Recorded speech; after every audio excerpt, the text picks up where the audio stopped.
அஸ்ஸலாமு அலைக்கும் ஃப்ரெண்ட்ஸ். இன்றைக்கி நம்ம கிச்சனில் ரொம்பவே புதுமையான ஒரு பிரேக்ஃபாஸ்ட் ரெசிபி தாங்க பார்க்க போகிறோம். இட்லி மாவு தோசை மாவு இல்லாத டைமில் இதை வந்து ரொம்ப ஈஸியாகவும் ரொம்பவே டேஸ்டியாகவும் இதை நம்ம ஈஸியாக ப்ரிப்பேர் பண்ணிடலாம். இது வரைக்கும் தமிழ் ஃபன் சேனலை சப்ஸ்கிரைப் பண்ணாத நண்பர்கள் சப்ஸ்கிரைப் பண்ணிக்கோங்க. அப்படியே பக்கத்தில் இருக்கிற பெல் ஐக்கானும் கிளிக் பண்ணிவிட்டு ஆல் அப்படிங்கிற ஆப்ஷனை கிளிக் பண்ணிக்கோங்க. இன்றைக்கி நம்ம பிரேக்ஃபாஸ்ட் பண்ணுறதுக்கு ஒரு கப் ரவா வச்சு தான் பண்ண போகிறோம். ரொம்ப ஈஸியாகவும் ரொம்பவே ஹெல்த்தியாகவும் இருக்குங்க.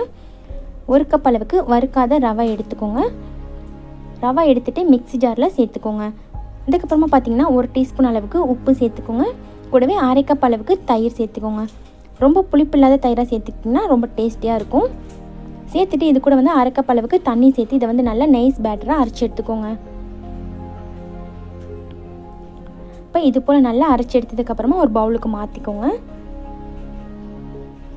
இது வந்து பார்த்திங்கன்னா ரொம்ப டேஸ்டியாக இருக்குங்க. நம்ம வீட்டில் இட்லி மாவு தோசை மாவு இல்லை அப்படின்னா நம்ம வந்து ஈஸியாக இன்ஸ்டண்ட்டாக வந்து இந்த பிரேக்ஃபாஸ்ட் வந்து நம்ம பண்ண முடியும்.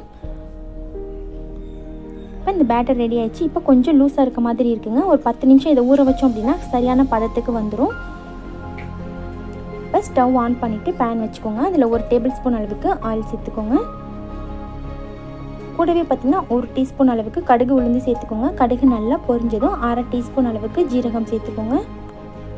அப்புறமா ஒரே ஒரு பச்சை மிளகாய் வந்து நல்ல பொடியாக கட் பண்ணிவிட்டு சேர்த்துக்கோங்க. கூடவே 1/4 டீஸ்பூன் அளவுக்கு பெருங்காயத்தூள் சேர்த்துக்கோங்க. சேர்த்து இது எல்லாம் நல்லா பொரிஞ்சு வந்ததுக்கப்புறமா ஸ்டவ் ஆஃப் பண்ணிடுங்க. ஸ்டவ் ஆஃப் பண்ணிவிட்டு இதை எடுத்து நம்ம ரெடி பண்ணி வச்சுருக்க பேட்டரில் மிக்ஸ் பண்ணிக்கலாம்.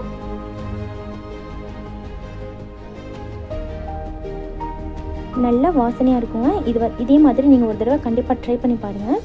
இந்த பிரேக்ஃபாஸ்ட் வந்து கண்டிப்பாக வந்து குழந்தைங்கள்லேருந்து பெரியவங்க வரைக்கும் எல்லாருமே வந்து நல்லா விரும்பி சாப்பிடுவாங்க. இப்போ இந்த பேட்டர் வந்து ரெடி ஆகிடுச்சு. இதை வந்து ஒரு 10 நிமிஷம் போல் இதை நம்ம ஊற வச்சுக்கலாம். க்ளோஸ் பண்ணி வச்சுருங்க. 10 நிமிஷத்துக்கு அப்புறமா நம்ம ஓப்பன் பண்ணிக்கலாம். இப்போ பாருங்கள் ரவை கொஞ்சம் ஊறி நல்லா கெட்டியாகி வந்திருக்கு. நம்ம இட்லி மாவு பதத்தில் இருந்துச்சுன்னா கரெக்டாக இருக்குங்க. இப்போ இது கூட ஒரு 1/4 டீஸ்பூன் அளவுக்கு மட்டும் ஆப்ப சோடா சேர்த்துக்கோங்க. பேக்கிங் சோடா 1/4 டீஸ்பூன் அளவுக்கு சேர்த்துட்டு இதை வந்து நல்லா மிக்ஸ் பண்ணிக்கோங்க. இந்த பிரேக்ஃபாஸ்ட் வந்து நம்ம 2 விதமாக செய்யலாம். நான் வந்து இன்றைக்கி குழிப்பணியார கல்லில் தான் பணியாரமாக ஊற்றி எடுக்க போகிறேங்க. நீங்கள் வந்து இதை வந்து ஊத்தாப்பம் மாதிரி தோசைக்கல்லில் ஊற்றி கூட நீங்கள் சர்வ் பண்ணலாம். பன்னு போல் நல்லாவே சாஃப்டாக நல்லா ஃப்ளஃபியாக டேஸ்டியாக இருக்கும். இப்போ குழிப்பணியார கல் வந்து நல்லா காஞ்சதுக்கப்புறமா கொஞ்சம் போல் ஆயில் சேர்த்துட்டு இது போல் எல்லாத்தையுமே ஊற்றி எடுத்துக்கோங்க.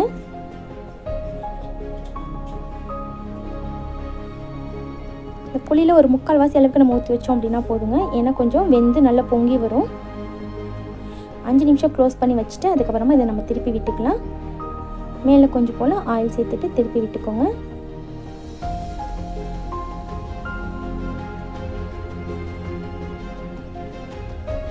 ரவா வச்சு ஒரு கார குழிப்பணியாரம் ரொம்ப ரொம்ப டேஸ்டியாக இருக்கும். நீங்கள் செஞ்சு பாருங்கள். குழந்தைங்க ஸ்நாக்ஸ் கேட்கும்போது கூட இது போல் நம்ம ஈவினிங் டைமில் கூட இது மாதிரி நம்ம ப்ரிப்பேர் பண்ணி கொடுக்கலாங்க. இப்போ 2 சைடும் நல்லா செவந்து வந்ததுக்கப்புறமா இதை ஒரு பிளேட்டுக்கு மாற்றிக்கலாம். இப்போ இந்த குழிப்பணியாரத்துக்கு தேவையான ஒரு கார சட்னி ரொம்ப அட்டகாசமான டேஸ்ட்டில் இருக்கும். அதை நம்ம எப்படி ப்ரிப்பேர் பண்ணுறது அப்படிங்கிறதையும் பார்க்கலாம். பாருங்கள் எவ்வளோ சாஃப்டாக இருக்குன்னு. இப்போ ஸ்டவ் ஆன் பண்ணிவிட்டு பேன் வச்சுக்கோங்க. அதில் ஒரு டேபிள் ஸ்பூன் அளவுக்கு நல்லெண்ணெய் சேர்த்துக்கோங்க. அப்புறமா 3 காஞ்ச மிளகாய் சேர்த்துக்கோங்க. கூடவே 2 பெரிய வெங்காயத்தை இந்த மாதிரி பெரிய சைஸாக கட் பண்ணிக்கோங்க. கூடவே 10 பல்லு பூண்டும் சேர்த்துக்கோங்க. சேர்த்துட்டு இது கூட இப்போ நம்ம சின்ன நெல்லிக்காய் சைஸில் புளி சேர்த்துக்கலாம். சேர்த்துட்டு இது எல்லாத்தையும் நல்லா வதக்கிக்கோங்க. வெங்காயம் ரொம்ப செவந்துடாமல் அதுக்கு முன்னாடி ஸ்டேஜ் வர வரைக்கும் வதக்கிக்கோங்க. வெங்காயம் இந்த அளவுக்கு வதங்கி வந்ததுக்கப்புறமா இதை வந்து நம்ம ஸ்டவ் ஆஃப் பண்ணிவிட்டு நல்லா ஆற வச்சுக்கலாங்க. இன்ஸ்டண்ட்டாக செய்யக்கூடிய ஒரு கார சட்னி ரொம்பவே டேஸ்டியாக இருக்குங்க.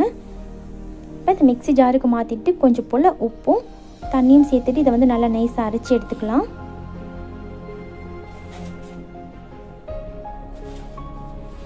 நைஸாக அரைச்சி எடுத்தாச்சுங்க. இந்த குழிப்பணியாரத்துக்கு தேவையான கார சட்னியும் ரொம்பவே டேஸ்டியாக ரெடி ஆயிடுச்சுங்க. கண்டிப்பாக இதே போல் இந்த குழிப்பணியாரமும் கார சட்னியும் நீங்கள் ட்ரை பண்ணி பாருங்கள். எப்படி இருந்துச்சுன்னு மறக்காமல் உங்களோட ஃபீட்பேக்ஸை கமெண்ட்டில் சொல்லுங்கள். இந்த வீடியோ உங்களுக்கு பிடிச்சிருந்தால் லைக் பண்ணிவிட்டு உங்கள் ஃப்ரெண்ட்ஸ் கூட ஷேர் பண்ணிக்கோங்க. தேங்க்யூ.